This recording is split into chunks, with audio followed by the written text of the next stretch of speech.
हिंदू होने के नाते, एक सनातनी होने के नाते माननीय अध्यक्ष जी, हम तो ये कहते हैं कि न्यायालय किसी भी मंदिर पर सर्वे का अगर कोई आदेश करती है तो मैं नहीं समझता कि किसी भी सनातनी, किसी भी हिंदू को कोई आपत्ति होगी। हमने किसी के धर्मस्थल तोड़ के अपने धर्मस्थल नहीं बनाए। करें, जहां करना हो सर्वे करें। हम कभी गुम्मा अद्धा नहीं चलाएंगे, हम पत्थरबाजी, हम न्यायालय के निर्णय का सम्मान करेंगे। न्यायालय ने किसी सर्वे का आदेश दिया तो उस आदेश को पलटने के लिए क्या तरीका है? उससे बड़ी अदालत में जाए कि सड़क पे खड़े होकर के पत्थर प्रशासन के ऊपर और पुलिस के ऊपर चला जाए। इस सदन की कार्रवाई लाइव देखी जाती है, रिकॉर्ड रहता है। माननीय नवाब साहब हमारे बहुत अच्छे मित्र हैं, साथ में मंत्रिमंडल में भी रहे। पहली बात तो यह स्पष्ट हो जानी चाहिए कि जो सर्वे हो रहा है वो न्यायालय के आदेश पे हुआ है। और जितने लोग बोले हैं, इन्होंने पत्थरबाजी का कोई जिक्र, कोई चर्चा नहीं की। अब हम एक चीज तो ये भी जानना चाहेंगे कि क्या पत्थरबाजी करने से न्यायालय का आदेश बदल जाता है? अगर न्यायालय ने किसी सर्वे का आदेश दिया तो उस आदेश को पलटने के लिए क्या तरीका है? उससे बड़ी अदालत में जाए कि सड़क पे खड़े होकर के पत्थर प्रशासन के ऊपर और पुलिस के ऊपर चला जाए। आज तक कभी प्रशासन का निर्णय, न्यायालय का निर्णय इससे बदला हो तो? दूसरा, श्रीमान, पुलिस और प्रशासन के लोग जो घायल हुए हैं उनके प्रति किसी ने कोई पीड़ा, कोई चिंता व्यक्त नहीं करी। बहुत गंभीर मामला है ये। ठीक उसी तरह है जैसे बहराइच में 22 साल का एक नौजवान राम गोपाल मिश्र, 4 महीने पहले शादी हुई थी, उसकी हत्या कर दी गई। इतनी निर्मम हत्या करी गई, इतनी गोलियां शरीर में मारी गई, हाथ के नाखून भी निकाल लिए गए। अपराध क्या था कि उसने अपने धर्म का एक झंडा लगा दिया। श्रीमान, इसी चर्चा में एक बड़ा रोचक तथ्य सामने आया। माननीय नवाब साहब ने कहा कि कुंदरकी में लूट हुई है, लूट करके, वोट लूट करके ये विधायक बन गए हैं।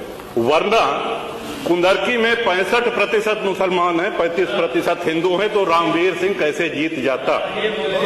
ये कार्रवाई में है हमारा। तो मनोहर, एक सवाल हम ये भी करना चाहते हैं कि जिन विधानसभाओं में मुस्लिम मतदाता की संख्या हिंदू से कम है, क्या वो लूट करके विधायक बन के आते हैं? या क्या हिंदू बाहुल्य जो विधानसभाएं हैं वो मुसलमान को वोट नहीं देती? इस हिसाब से तो यही लगता है कि सबसे बड़ा आश्चर्य धरती का यही हो गया कि जब 65% मुस्लिम है तो हिंदू कैसे जीत गया? आज पहला दिन है इन लोगों का सदन में। हमने अनुरोध किया था जो नए सदस्य जीत के आए हैं कम से कम परिचय करा दें, हम लोग भी पहचान लें। हमारा कोई परिचय नहीं है रामवीर जी से, लेकिन वो निर्वाचित सदस्य हो चुके हैं, सदन के सम्मानित सदस्य हैं। उनका इस तरह से अपमान करना, उनको लुटेरा कहना, ये तो आपत्तिजनक है। और सर्वे हम बोल रहे तो आप बोले।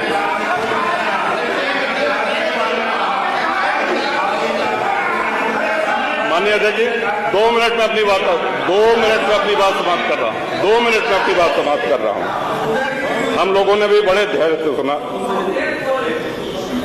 तो इस सदन का एक क्राइटेरिया, एक मापदंड क्या ये तय मान लिया जाए कि जहां हिंदू अधिक है वहां हिंदू विधायक को ही जीतना चाहिए, मुस्लिम विधायक सिर्फ वहीं से जीतना चाहिए जहां मुस्लिम की आबादी 50% से अधिक है? अगर ऐसा नहीं हुआ तो ये मान लिया जाए कि वोटों की लूट हो रही है या विधायक लुटेरा बन के वोट को लूट करके जीत करके आया है, बेईमानी से आया है। तो श्रीमान, ये तो इन शब्दों को कार्रवाई से हटाया जाना चाहिए। ये सदन के विधायक का अपमान है।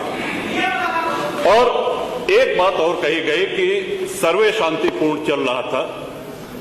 एक हिंदू होने के नाते, एक सनातनी होने के नाते माननीय अध्यक्ष जी, हम तो ये कहते हैं कि न्यायालय किसी भी मंदिर पर सर्वे का अगर कोई आदेश करती है तो मैं नहीं समझता कि किसी भी सनातनी, किसी भी हिंदू को कोई आपत्ति होगी।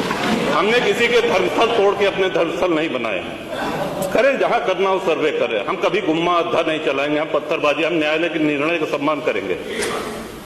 तो शासन का काम, प्रशासन का काम तो न्यायालय के निर्णय को लागू कराना होता है। तो इसलिए माननीय अध्यक्ष जी, इस पे चर्चा कराई जाए।